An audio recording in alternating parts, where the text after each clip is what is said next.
Hello, nerds for Yang. Hello, nerds! Hello, nerds! Hello, nerds! Hello, nerds! So nerds! Hello, nerds! Now with this campaign, bang, dang, it's and true. Come roll with the Yang Gang. Hello, nerds. Hello, nerds. Welcome to the show, James. How you doing, buddy? I am good. I am recovering from a massive project that took about a month and a half to do and was like 12-hour days and the whole deal. So I'm still coming back to consciousness. What was the project? I'm not at total liberty to say. It's one of those things in my line of work, you know, doing film and TV is that there's NDAs, obviously. So, but it was political in nature and was a bit of a bear. So I'm glad I made it through, and that I have a fairly open schedule, at least for a few weeks. Is there a chance that some of us watching this will see your work in the future? It will be out there? Yes. Some of you already did. Oh, interesting. Yeah. All right. All right. Fortunately, that's all I can say. But yeah. It's mysterious. If anybody in the chat knows what James worked on, go ahead or has some theories. Let us know. Well, I guess that's a good intro because your day job is in like film production and video and stuff. And I know a lot of us are familiar with your name because you made some really great Yang 2020 videos. And maybe we could just start with like, who's James Treakle? What's your background? Where'd you grow up? And then what do you do? And then we'll get into more stuff. So right now I live in Austin, Texas. I moved here to do film because I grew up in Indiana where there's no film industry to speak of. There used to be one in the 80s. I mean, like they shot a bunch of movies in the 80s, even into the early 90s. There were a few movies that were shot there. You know, like my mom, you know, when they were shooting Hoosiers, she was somebody who worked at the Canterbury Hotel in downtown Indianapolis. She remembers like changing Dennis Hopper's sheets and like he was just like sitting in a, well, you know, she came as like the, you know, came in as the, as the maid or whatever, the hotel staff. And he's just like sitting there in the chair smoking a cigar. It's exactly what you would expect from Dennis Hopper, right? But, you know, all that film industry, they got rid of the tax incentives. And so they killed it in Indiana. And so I have always loved movies, always wanted to be a filmmaker. And so I just started making movies with my friends. And when I was in college, I tried to get as close as I could get to a film degree, but there really isn't like a true film school in Indiana. So it was a bit of a challenge. So I ended up just dropping out of school and just making movies. And I made a bunch of short films and I made a feature that I crowdfunded. And it got me the connections to move out here to Texas. And now I do it for a living. So it worked out. Yeah. Well, congrats. I'm glad it did. I guess, is there a lot of film production in Austin? There's a fair amount. It comes and goes with major productions. But since there is a tax incentive here, and there are a few like homegrown, you know, major indies like Richard Linklater and Robert Rodriguez, and even Wes Anderson, not in the Austin area, but elsewhere in Texas. So with, you know, some talent that are really invested in the future of the Texas film industry, you know, there's an Austin Film Society and there's a Texas Film Commission that's pretty active and trying to bring productions here. So there's been some major shows that have shot here, like The Walking Dead and Fear the Walking Dead has shot stuff here. Friday Night Lights, they shot the whole show here for obvious reasons, which is, it's really surreal to watch being, you know, somebody who lives in Austin now. You watch Friday Night Lights. It's like, I literally live right down the street from where they shot that. It's always, crazy. It's fun to see that. Yeah. So, but now, you know, there's a lot of stuff that's in the digital space that's been growing up, like Rooster Teeth. A few of my friends work there. I did some freelance work with Rooster Teeth. And, you know, they're right down the street from me. So now I do a mix of mostly advertising, branded content, and a lot of political and advocacy work, and I do documentaries. Got it. Oh, documentaries. What I was just watching for the second time, first time for my kids, Blackfish. You ever watch that one? Crazy, huh? Yeah. I saw that a few years ago. Yeah. When it came out, and most recently, in terms of documentaries, I did a documentary on electricity called "Juice: How Electricity Explains the World." And I'm obligated to shill for it because I worked on it for 3 years, and it's now out on iTunes and Amazon, etc. And we traveled all over. We went to India, we went to Iceland, we went to Lebanon, went to Puerto Rico, Colorado, California, New York. Wow. To tell this story. And the idea behind it is that electricity is a human right in the 21st century.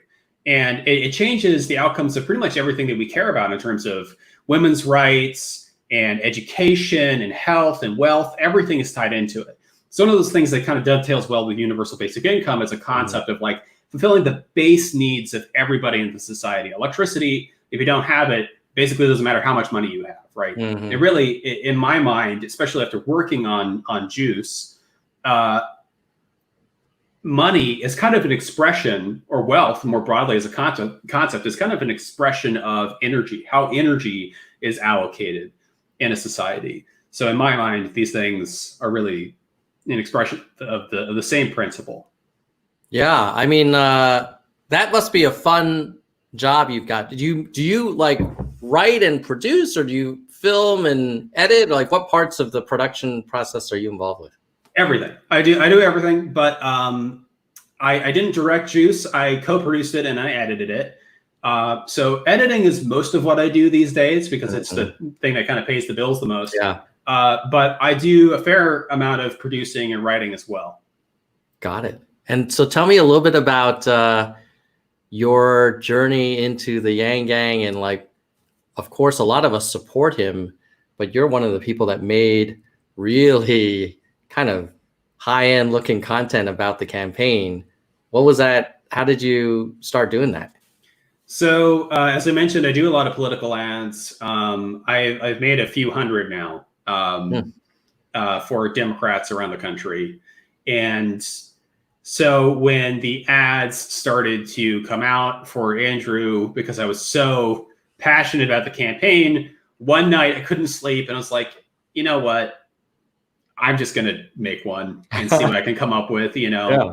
If I were to pitch this, how would I pitch it? And put it out there, people seem to like it. So I did another one and another one and another one, you know how it goes. But that was a lot of fun and kind of created a profile for me. And it's actually led to other work, which has been fun. But I got turned on to the Yang campaign. I was just kind of politically homeless after 2016. I know a lot of people were. The sense of, well, how the hell did this happen? How can we stop it from happening? What can we do different? And so, as part of that rabbit hole, I started reading a lot of online magazines written by different public intellectuals. Some of whom are kind of challenging the orthodoxy of different political hegemonies, both on the left and the right. And one of those is this Australian publication called Quillette. And there's constantly controversy surrounding this publication. But Andrew was interviewed by Quillette very, very early on. Like, this was at the time in which it was still like UBI2020.com, so as opposed to Yang 2020. And I remember reading this print interview and being like, I like this guy. And I remember telling a friend of mine who's also a filmmaker and being like, I don't think that this guy has any chance of coming anywhere close to the Democratic nomination. But if he ever was at all viable, he would be my guy. Like a year later, he was still trucking. So I was very impressed that he made it as far as he did. I know that some people, were really disappointed it didn't go all the way. Of course, I was as well. But I was just shocked that he, this guy who had no political, clout at all, managed to hang on as long as he did and make this huge disproportionate impact. So in my mind, the whole thing was a success. Yeah, I mean, he certainly beat like every conventional expectation one could have of someone, with kind of no political profile, just running for president from scratch in such a crowded field, and then outlasting, folks like Cory Booker and stuff like that. That's pretty crazy. Did you ever talk to the campaign about using some of your ads? Like I know there was a lot of us who were like, wow, we actually prefer the Treakle ads to the official ones. Did you guys ever discuss? They have my business card. I did talk to them. It never really became a serious conversation because they already had professionals that they were paying. And so, we'll see what happens next time. I have opinions about the ads that they ended up making. Some of them good. I don't want to completely, throw them under the bus. Or hold them responsible for any kind of underperformance or anything. I don't think that's necessarily the case. But because I do a lot of these, I have a sense of, I think, of what they could have done instead. And, everybody's a critic, though, so who knows? Maybe I'm wrong.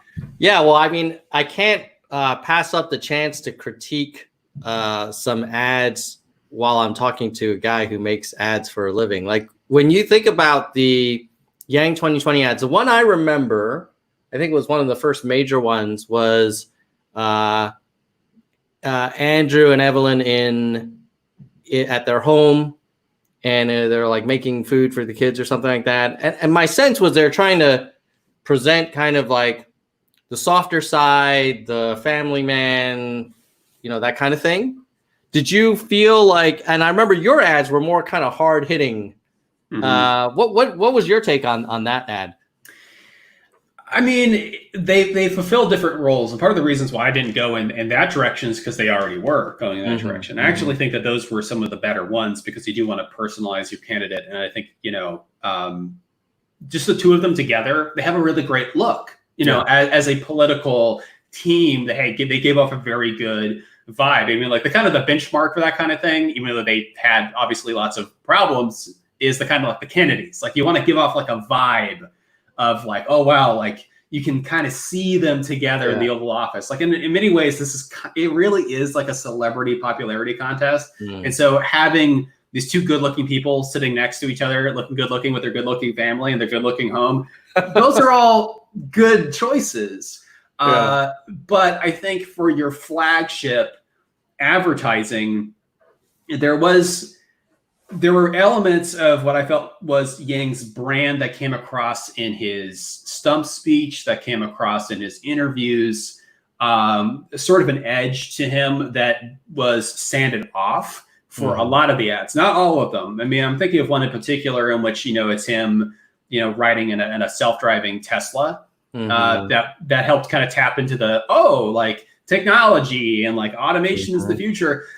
But the stakes didn't feel totally clear. Like, well, why Andrew and not somebody else? It's just like, oh, well, he's another Democrat. It seems fine. Really seems good even. But, when you have this huge crowded field, you need a very distinct brand to distinguish yourself. And I think for the people who heard his stump speech or heard it a million times, like we all did, you had a really clear sense of what made him different. And I don't think that really came across in the ads. I felt like by trying to appeal to the Democratic base, they didn't express faith in the Democratic base that if they presented Andrew as he is, that they would get on board. And that's what they needed to do. Yeah, I guess there's always this tension, right? Like with campaigns where there's let the candidate be the candidate, like let Andrew be Andrew, let Donald be Donald. And then there's like no, you have to package the person so that they're appealing to kind of a broad swath of people. Do you feel like maybe we should have let Andrew be more Andrew? Because I guess at the time there was also talk about, well, the kind of crowd surfing and some of the cursing was a little too Andrew, and maybe those ads were meant to compensate a little bit. Yeah, there was a lot, because I remember reading op-eds too about like, oh no, the Yang campaign is going mainstream. It's like, well, there's a fine line here, right? Because I think in terms of like political operation, like the actual on the ground kinds of things, like ground game, for example, those things, yeah, you do need to be mainstream because you need to actually be doing them. And by the time that rolled around, we were actually doing them, but then we just kind of got crowded out because of a lot of other factors that are many of them external to the campaign. They're just things you can't control. But when it comes to the brand itself, I think they needed to lean into those things. I'm saying that he needs to swear more specifically, but I think like the crowd surfing, it's like, well, who does that? Like, you don't see, I mean, and I even like some of these other politicians about the name drop. So sorry, other politicians like Cory Booker, like you don't see him being crowd surfed. And, well, why not? It's like in part because they're trying to project a very different image, and Andrew just doesn't care about that. Well, that's good. That's a good thing. He should have, or rather, his ad team should have owned that more, and then like, good. We should actually put injury because it's contagious, right? It's like the rock star kind of syndrome of like one of the things that makes rock stars is that other people already think they're rock stars. So if I see a political candidate, which is a traditionally stuffy role, being hoisted up by his supporters and crowd surfed, I'm going to be like, oh, well, maybe I would like that guy. I mean, that's a likable thing to do. It's like it already shows that he knows how to cut loose. That's great. So I think it's instantaneously likable, and there's a reason why like news stations picked it up as a story. So I think when they kind of backpedal on it, it kind of made it feel like, oh, but maybe he doesn't want to be that way. Maybe Andrew wants to be a mainstream politician. And I think you've seen some reactions ever since the Biden endorsement of like, Andrew's going to mainstream. He's selling out to the man, which I don't feel is true at all. But I do think that there is still, and it will always be a matter of debate, I think, for Andrew, of like how much do you want to kind of stay in the traditional lane where you have the mass appeal versus how do you tap into a facet of mass appeal that hasn't really been tapped into? What is unique about you that you should own, that you should capitalize on? So how many videos did you end up producing? I remember watching a few of them, but I don't know how many there were. Let's see. I did at least 4 during the campaign itself, and I've done at least 2 since then. And those are just like kind of political ads, and I've done other stuff on top of that because I have a YouTube channel which has been woefully neglected because I've been working on this project. But since then, let's see, how many have I done? Just trying to see if I can remember off the top of my head. I think I've done about 15 videos overall that are Yang related. So not a ton, but a good number. What was your favorite one? So my personal favorite that I have done, I mean, I think the Women for Yang one I'm particularly proud of because we got a lot of the women in the Yang gang to supply their voices for it. And it was really fun doing this kind of audio montage, splicing all their voices together to support this piece. And then also more recently, in terms of the political like essays that I've been doing on my YouTube channel, the workism video I feel like is pretty strong. There's one glaring typo in it, but the rest of it I'm happy about. All right, let's take a look at the Women for Yang one. Hold on one second. For those who haven't seen it, just a little trip down memory lane. I think I found it. I think it's this one, right? That's right. We fought for it. The right to choose our destiny. But equality is just a blueprint. Now it's up to us To build it. To set a new foundation. For an economy that doesn't start at zero. For a society that values us. as we are, as the strength of our communities, the hearts of our families, as the architects Of our future. It's what we fought for all along. Not just a right. an inheritance, a dividend that pays through our whole lives. much more than wages. Capital, because capital grows, And capital is power. the power to live, the power to create, The power. to choose.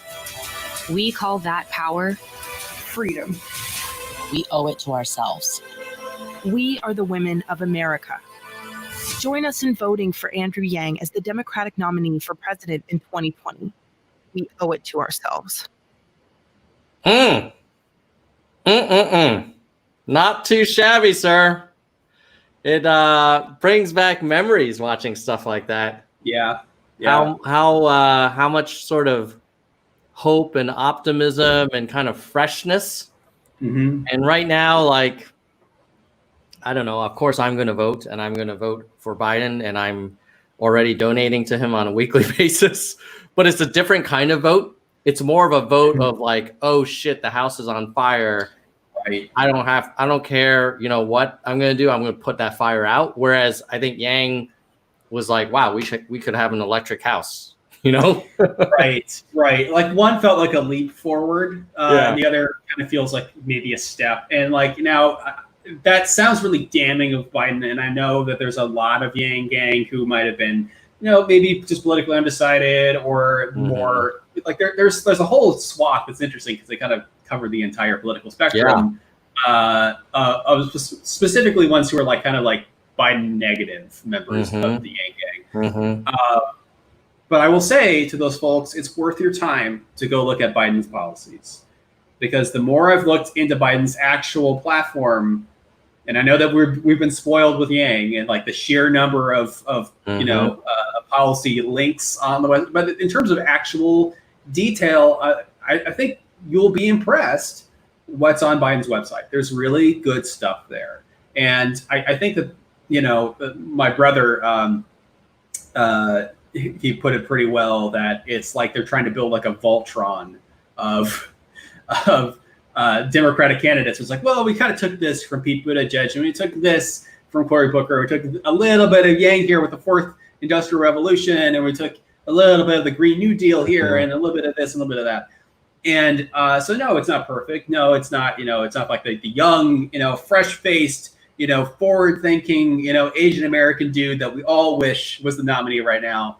But there's still some things to be legitimately optimistic about, not just like, oh, well, guess I gotta vote for Biden. Which, you know, there are some days in which it feels like that because it's like, oh, it's the latest gaffe. Well, I'm still gonna vote for him. But I think on a policy level, there are things to embrace that, you know, technically, if you look at Biden's current policy set versus any other Democrat, you know, nominee for president in the past, he is still far more progressive on a policy level than we're used to. Like the Overton window has shifted, and the things that people are running on has shifted in a more positive, progressive direction. And so in the spirit of not letting the perfect be the enemy of the good, I am going to be enthusiastically voting for Biden because I would like at least one or two of those things to become reality, as opposed to 4 more years of watching Twitter just explode every time that Trump opens his damn mouth. So I totally agree. Yeah, I made a few videos in the last couple weeks comparing Biden policies to Trump proposals on the economy, the COVID response, healthcare, criminal justice, and the environment. And I was really impressed at the depth of proposals on that joebiden.com website. And it's very interesting because the narrative that I've seen on Twitter is that, well, Biden doesn't even have any plans. He just wants to do one thing. And it's like some random thing. And it's like, well, wait a minute. Like either somebody hijacked his website and put all these plans there. Right. And it's like, honestly, I guess to my mind, it's almost, this might sound strange at first, but it's almost a religious kind of thing to say that he doesn't, because there's this kind of like, Biden's one of those centrist corporate Democrats, and we can't even look at his website or else the ickies will get on you. So people haven't even looked. So when they say that, it's because they haven't looked. Ergo, it's like the child hiding their head under their bed. It's like, if I can't see the monster can't get me. If I don't look at Biden's policies, he must not have any policies. Well, he does. And you owe it to yourself to at least inform yourself, even if you continue to disagree with them, which is totally fine. but at least know what you're talking about. If you want to critique Biden, there's plenty of things to critique him on. But this kind of this intellectual laziness of like not even reading what he actually is standing for right now, it doesn't do his critics any favors. It makes them look silly. And you see a lot of even like really high profile people will get like 100,000 retweets of saying that like, well, Biden's only, winning because he's not Trump. It's like, well, there might be more reasons than that. I mean, like, Biden did win the black vote pretty decisively in this primary. And I think that's something that we should all, remember and respect, because, I mean, frankly, a lot of the attitude that I've seen towards those Biden voters has been pretty disgusting, that, like they're brainwashed or something, or they're too lazy to think otherwise. It's like, well, please remember who you're talking about here.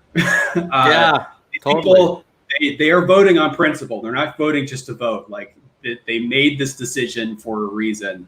And you should probably, if you want to win elections, know what those reasons are if you want to win next time. Yeah, if you count, I mean, there were, I think, over 17 or almost 17 million, 16,700,000 or something like that, votes for Biden in the primaries. Even when the primaries were kind of determined, people still went out and participated. And our guy, I think he got like 150,000 votes. And even then, when I was sharing that sort of statistic, some people were so uncomfortable with that. They're like, well, but that's because they didn't have any choices. Like Yang had dropped out. And as much as I love Yang, like he did drop out. Like what? Right. He could have stayed in. Right. But, so he made a choice, and so did everybody else.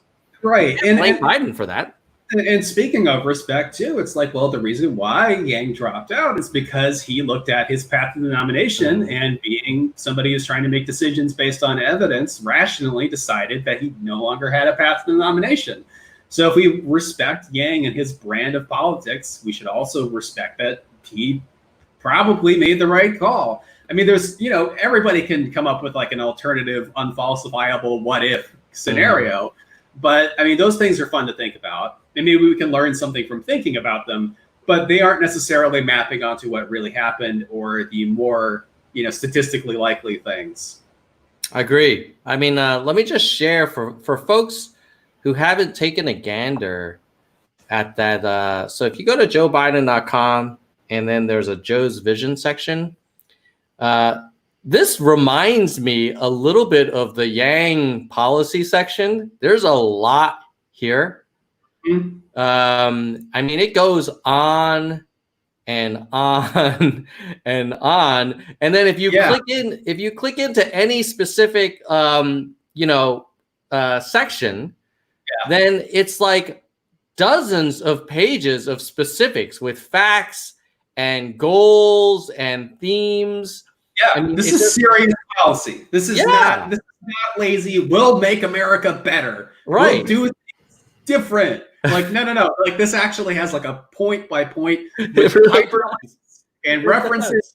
And it's like, and I still see Yang Gang saying that like, hey, Yang had references and hyperlinks. It's like, well, yeah, so does Biden. And, I love Yang, but other candidates did too during the primary. He didn't invent having references for policies. He happens to have better policies than most, but it doesn't mean that, nobody else gives a damn about that, because there are some people who do. And I think that, Biden's policy team does seem to care about that. So I see Matt from Zach and Matt is here. He's not sold on Biden. Hey, Matt, welcome back. His argument is like, well, he may have this website with a bunch of bullet points, but he's a hired gun, and we shouldn't assume that he's gonna do everything that he says on that site. That there's like two Bidens. I think that would be the argument. What's your take on that? That's unfalsifiable. You could say that about anybody. I mean, you saw that people saying that about Yang. And I'm not saying that Biden and Yang are the same person, or I even have as high of an opinion of Biden as I do Yang personally, because I don't. But I would say that it's worth considering the nature of that argument is the same that we saw being leveled against Yang, that people felt that he was a spoiler, that he was ruining Bernie's chances of being the nominee for whatever reason. So they called him a Trojan horse, implying that there are two Yangs, that there is the Yang who presents himself as a progressive, and there's the real Yang who's a libertarian who will have a good faith conversation with Ben Shapiro, the gall, right? And, so, and again, like, I'm not saying that Biden has the same level of sincerity as Yang. Because, yeah, Biden is a career politician, and career politicians are held in contempt for a reason. All that being said, yes, in a sense, it's true. Biden is kind of like the tool, the arm of the Democratic Party. That's true of whoever the nominee of the party happens to be, because it's a party. That's the point of the nomination process, is that you're trying to get whoever the Democratic base wants to support into that role to lead the party. So whether it was Yang or Biden, what you would say is that essentially, yeah, they do represent the interests of the Democratic Party. And there are factions within the Democratic Party. This is something I can speak to from experience working in the political ad space. There are many different factions within the Democratic Party, not just progressives and centrists or whatever. There are lots of different factions. So that's the other thing I want to pick apart here, because when we say that there is, Biden's like the tool of like, of the DNC, it's like the DNC doesn't have a unified will. The DNC is a very chaotic organization with a lot of different opinions within it. And that's part of the reason why there's so many different policies on the website, because as soon as Biden became the nominee, or de facto, technically still in this case, everybody wanted a piece of the pie.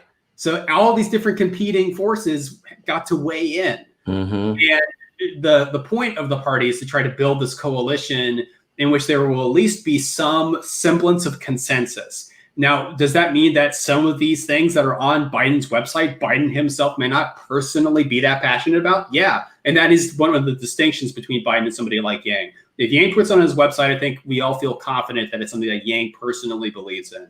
We don't necessarily feel that same way about Biden. But again, Biden's role here is different than Yang's, because Yang was an underdog. He was trying to make an impact from that underdog position, trying to distinguish himself from the pack. Biden is trying to do the opposite. He's trying to bring the pack together and keep it still a pack, so that way it can hunt and win in November. So there's a charitable interpretation of the Biden is a tool of the Democratic party bosses as well. So just something to bear in mind. Yeah, I mean, even if he only did 10% of what's on the Biden website, and like, let's just say we have a public option for healthcare, and we at least stop removing environmental protections, and we just like don't have like this big drama every day on Twitter. Like, honestly, I think that a lot of us would feel like that's huge progress. And I'll say one thing that you can tell from his record that Biden actually is fairly passionate about is energy. And his kind of version of the Green New Deal that's on his website is pretty damn good, and includes support for nuclear. So for somebody like me who got kind of woke about energy sources, in part from working on this documentary, Juice: How Electricity Explains the World, now available on iTunes, that experience really taught me that the value of having a multiplicity of different energy sources and trying to tackle climate change. As we move away from fossil fuels, we need nuclear and renewables, and we still need a measure of natural gas as a bridge to a net zero carbon future.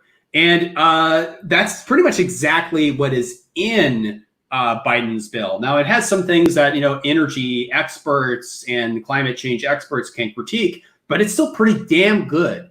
And the stakes of solving climate change are so high, as well as the stakes, by the way, of solving energy poverty, which, right now there's literally billions of people. People don't understand the scale of energy poverty. and millions even in the United States, which is pretty wild to think about, that don't have the same energy-rich kind of access that most of us do. And solving those problems is going to be one of the major challenges of the 21st century, in addition to climate change. And this would be a major first step into making the United States a leader on those things, as opposed to being this awkward kind of follower, which is the way it even kind of was during the Obama years. But we have an opportunity to pull ahead and to set a really good precedent in our own country and for the rest of the world. So that alone, even if I was just a single issue climate change voter, I would vote for Biden 10 out of 10 times every day of the week over Trump. No yeah. I guess the Trump energy plan is mostly focused on coal and natural gas. Is that the... I believe so. Yeah. I believe so, yeah. So, you know, I noticed there's a trailer for Juice, how electricity explains the world. I think we should play it for people who are curious, since you've mentioned it. Yeah. Give me 1 second. Let's see if we can pull this bad boy up. Share audio. Play trailer. What if I told you all the things we care about can be tied back to one simple question? Can you turn your lights on in the morning? I'm Robert Bryce, and the way I see it, electricity explains the world. To prove it, we traveled 60,000 miles and interviewed dozens of people from 7 countries on 5 continents. Whether it's cryptocurrency in Iceland or marijuana cultivation in Colorado, the need for cheap, abundant electricity is critical. You know, it's funny how we take things like electricity for granted. We're talking health, wealth, climate change, even women's rights. Electricity is the great equalizer. Now you have the problem that we have here in Puerto Rico.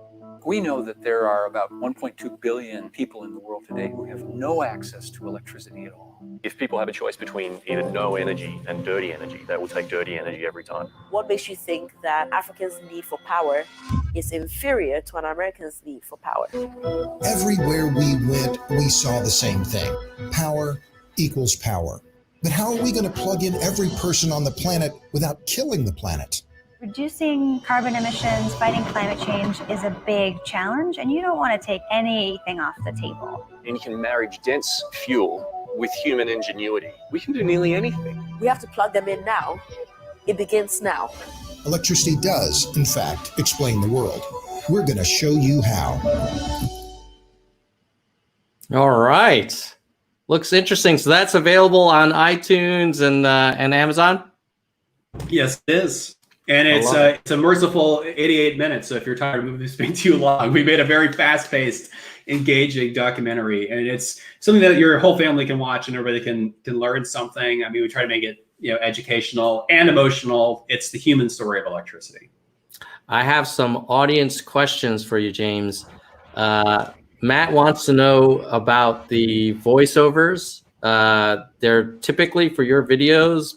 They always sound pretty amazing. Is it the voice actor? Is it the equipment? Is it what's the magic? So for my day job, since I doing a lot of these political ads in particular, I'm doing scratch voiceover. So initially I was just recording it on my phone, and it was just like here it is, some sound in the background, and who cares, because you're just going to replace it anyway. But I got pretty practiced at it. And then when we did Juice, I also did scratch voiceover for the whole thing before we had Robert Bryce, who actually wrote the film and is the producer of the film, come in and do the voiceover, which you heard some of it in the trailer. And so I just enjoyed doing voiceover, I found. And so I have just a basic setup. And unfortunately, I have hardwood floors, as you can tell, here, so that makes it a little bit of a challenge, but I literally wrap it in a thick ass blanket and I sit right in front of it and get my voice as close as possible, and I do a bunch of takes, and some takes are cleaner than others, but there's no voice modulation or anything on there. It's my voice. I just kind of put on a trailer voice, and that's how I do it. I love it. So for your Yang videos, you were doing the voiceovers. Yeah, that is my voice. Oh wow, yeah, that's impressive. Man of many skills. Let's see. I see Trumper for Yang has a question for us. He's thinking, and it's true. You're right, Dennis. I do take some jabs at Trump from time to time. His question is, well, but what about the failures of the Democrats? Democrats voting against the desire to withdraw troops from Afghanistan. Certainly, Biden doesn't have the best track record in terms of, at least in my opinion, and when it comes to getting involved in other countries' business. What's your sense of that? So I'm shocked because no one has ever brought this up before about the Democrats. It's actually the first time I've ever heard of it. No, that's not true. I'm sorry. That's very sarcastic. No, obviously, the Democrats are in large part responsible for the mess that we're in, whether that's foreign policy, climate change, mass incarceration, police brutality. For example, and this is something I think Dennis could probably appreciate. Watching the Waco miniseries, which is fantastic. It's now on Netflix. That's police brutality on a massive scale, and it's not racialized. This is, the incidents like Waco or even Ruby Ridge, which, it's kind of an acceptable targets in the case of Ruby Ridge because it's like, hey, it was a bunch of white supremacists, so people are less sympathetic to it. But these are still citizens being treated by the government as if their lives don't have inherent value. And those are things that the Democrats, because that all happened during the Clinton years, of course. And frankly, I think that we wouldn't have Trump as president if during the Clinton years, Waco hadn't occurred. Because I think that sense of the federal government doesn't care about regular Americans really kind of crystallized during the Clinton era. So there are major reasons to be highly critical of that particular brand of the Democrats. But at the same time, we can walk and chew gum. We can criticize Trump and the ways that he is massively hypocritical and has not done anything to solve those fundamental problems. And at least he has attempted to change certain things in our foreign policy, but in other cases, he is letting authoritarian regimes run rampant. And that's something that should be actively resisted, whether you are a Republican or a Democrat. There needs to be some level of leadership on the world stage, and we just flatly don't have it because Trump is a fool. And that's something that I couldn't say of any previous Republican president in my lifetime or even my parents' lifetime. I would gladly take a Nixon or a George W. Bush over Trump any day of the week. So this is not an anti-Republican thing. This is specifically about Trump, who is a man of bad character, bad taste, and bad policy. And that doesn't have anything to do with animosity against conservatives, who are rightly critical of Democrats and liberals on certain key issues. And that's one of those things that we need to get better about doing, of synthesizing our politics together, right? Like having a sense of moving forward together as a country. But it's disingenuous to frame this as it's either or. It's either you're for Trump and criticizing the Democrats, or you're anti-Trump and pro all the bad things that the Democrats have done. And I think, Dennis, I'd have to say, I think if you and I had a conversation that we would agree on that, because it's not a zero-sum game. This is about theoretically bringing all of us together and recognizing that the ways that the federal government has gone wrong is the responsibility of not only the people that are currently in power, but also of us, the citizenry, not holding our own government accountable as we should, regardless of how we vote. Yeah. I tend to agree with you that just because you're supporting Biden doesn't mean that you think he and the Democrats are perfect. Dennis is making a point here that, well, yes, he may have bad character, but he does want to pull troops out of Afghanistan. And what I would say to that is, I agree with Dennis on this, that we should have a much smaller footprint in terms of American boots on other people's soil. And so, yeah, if Biden is not supportive of that, then he and I are going to disagree on that. But ultimately, you got to vote for the whole package. And this is like one of those things where, yeah, there's things I probably disagree with, but on the whole, I feel like he's way closer to me than Trump is. And I'm in the middle of Bolton's book, The Room Where It Happens. I swear to you, if even 10% of what Bolton is saying is true, like we have a complete child running our foreign policy. Right. Like it's not, apparently, according to the former national security advisor, he does not read. The president does not read. He does not listen to experts. He does not engage in thoughtful, nuanced debates. He's a very impulse-driven leader. And to me, yes, he happens to want to pull troops out of other countries. That's great, but that doesn't mean you got to accept all of the craziness that comes with that. Right. And I will say on the Afghanistan issue, I will bake and send Trump 12 cookies as a reward for having a simple insight into, obviously, it's a bad idea to have troops in Afghanistan indefinitely. I think any reasonable person would agree with that. I give him credit for doing something that basically every Democrat running against Biden in this primary process was holding that opinion. It's not just the kind of the anti-war like Tulsi wing of the party or the Bernie wing. This is kind of a mainstream opinion that we are sick of this ongoing, never-ending, foreign policy status quo. And I think we all recognize that it needs to change. And yeah, I am disappointed in the sense that I don't think that Biden would necessarily change that, at least not with the same speed that I would hope for. But I don't trust Trump's leadership to actually accomplish that in a way that, like, for example, won't get more people killed.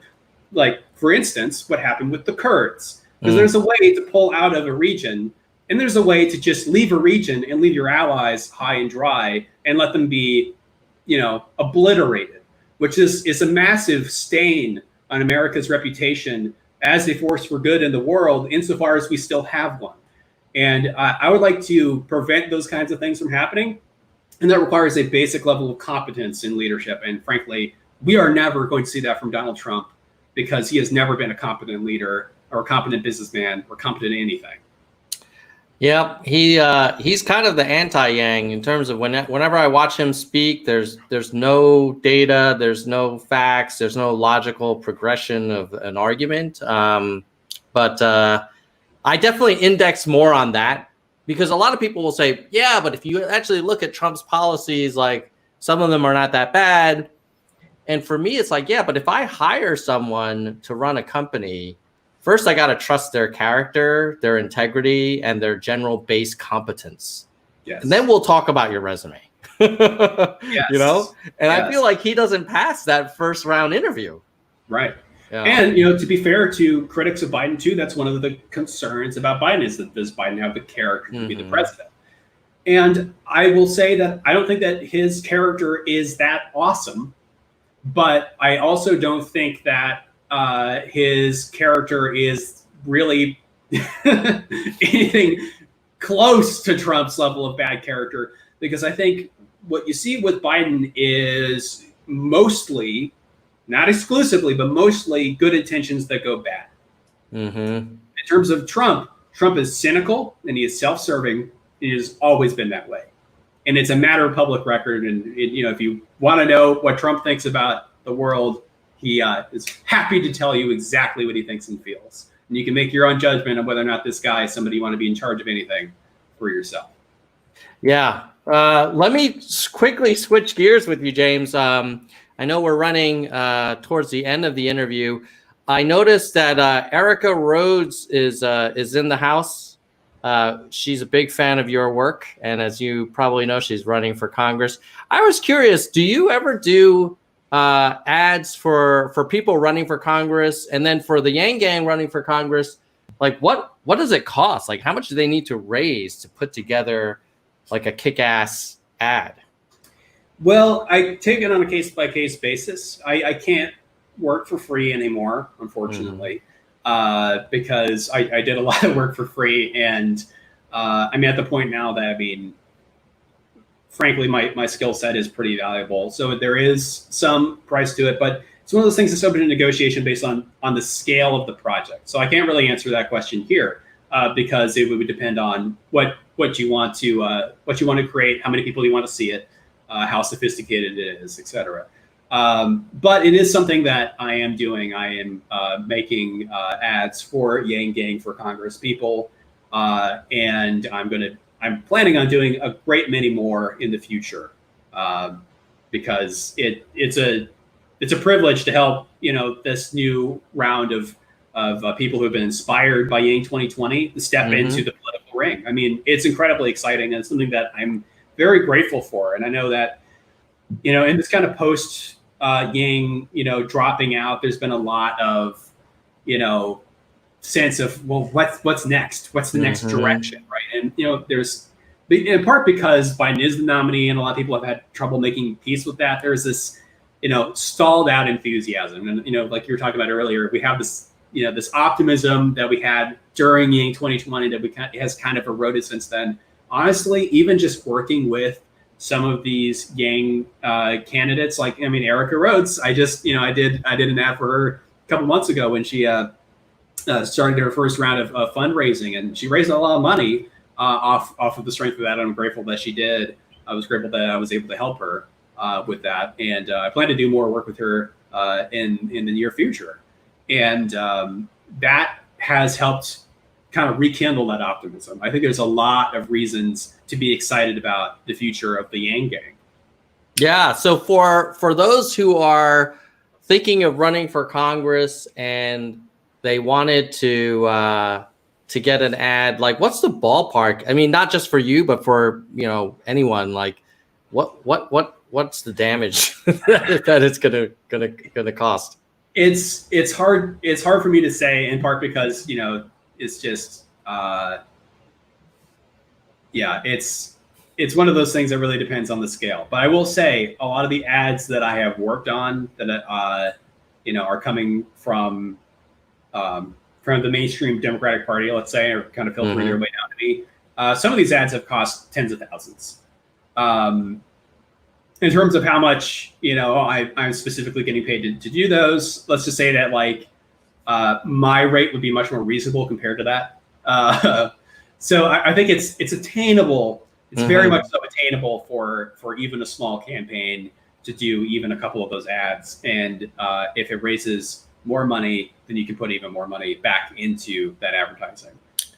Yeah, that's an interesting point, in that if the ad works well and it results in a significant fundraise, it could actually pay for itself and beyond that. Yes. If it all pans out. Yeah. Okay. Nell thinks that you should be the one making the ads for Yang 2024. I love your ads too. I hope Andrew considers you for the 2024 campaign, and if not, we may have to, just as the Yang Gang, fund some work from you to kind of drive it on our own. We don't have to always go through the central committee. It's true. We should always retain our independent spirit and do our own thing. Yeah. Well, James, is there anything else that we haven't hit that you wanted to bring up for the audience? I don't really have any outstanding items, other than I think I want to apologize for focusing so much on Trump in this conversation. I feel like he just kind of works his way into everything. But I mean, unfortunately, it's the conflict of the day, and we're seeing the consequences in front of us all the time. I think one thing that I would possibly point out, just in terms of the mood I think I've seen around, is that it's hard when you're looking at social media all the time, which a lot of us are, to retain a sense of perspective. And things are definitely bad, and I don't want to downplay that, but I want to say, for your own personal health and well-being, mentally and otherwise, because it kind of trickles down and from your mind to your body, you do need to unplug at times. while I've been working on this project, even though I've been so stressed out working on this massive project, my mental health has been better just because I'm not spending that much time on Twitter. I mean, that's pretty damning of Twitter. That it is worse than a project that I'm spending 12 hours a day working on. I can spend a couple hours on Twitter and feel like absolute shit for the rest of the day. So just remember that in the sense that is true of the phrase, Twitter's not real life. It's not real life because it distorts cognitively all the things that are happening. It blows things either out of proportion or they kind of even downplay some other things that matter a great deal. And one of those things that does matter a lot is your own personal health and well-being. So remember to unplug, budget your time on social media carefully. Like, I think it's a valuable tool. I like being engaged. I like interacting with the community, and it's, you know, it's done a lot for me personally. I've made a lot of great friendships, but there's a chance of getting sucked into this black hole of negativity and paranoia. And you have to detach yourself from that. And, you know, remember, we have 2024 to look forward to. Even before that, we have 2022. All these, you know, up and comers running for Congress, running for state offices, city offices. And we have a chance here to build something that is resilient. You will not be resilient if you're spending all of your time on social media, because it will wear you down. So value yourself, value the Yang Gang, unplug once in a while. We'll be here when you get back. I completely agree. And play the long game. Like, this is not going to be a 1-2 year thing. It may take a while, may take 10 years, but imagine how worthwhile it will be if we can get basic income and get Andrew in a position where he can make some big change. It'll be, and then get the Yang Gang kind of representation in the Congress. Like, that's all it takes. And suddenly, like, you make history. So totally agree with you, James. I really appreciate you spending time.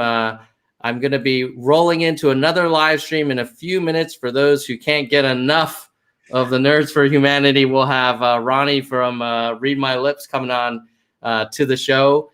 But with that, I'm going to thank you again, James, for everything you've done in the Yang 2020 campaign. I really enjoyed watching and sharing your videos. I'm so glad you're helping and working with the Yang for Congress going forward. And hopefully we'll see even more of your work in 24. And if you like James's stuff, go check out Juice, how electricity explains the world. It sounds like a pretty worthwhile watch, and certainly timely given the state of our planet and the importance of access to basic necessities for everybody. All right. So with Thanks, that, yes, we'll say goodbye, nerds. Goodbye, nerds.